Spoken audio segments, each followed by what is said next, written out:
Sunshine Cruz nagulat sa regalo ng dating asawa na si Cesar Montano.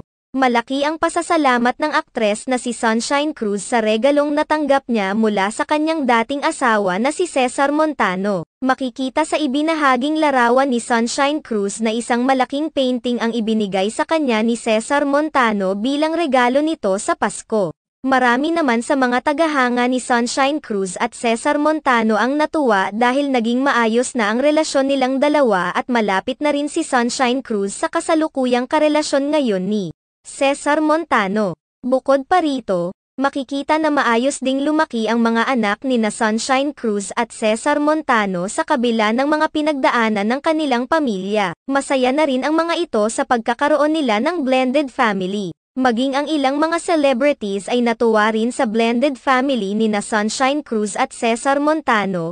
Pinapatunayan lamang umano ng dalawa na maaari pa ring maging magkaibigan ang dating magkarelasyon.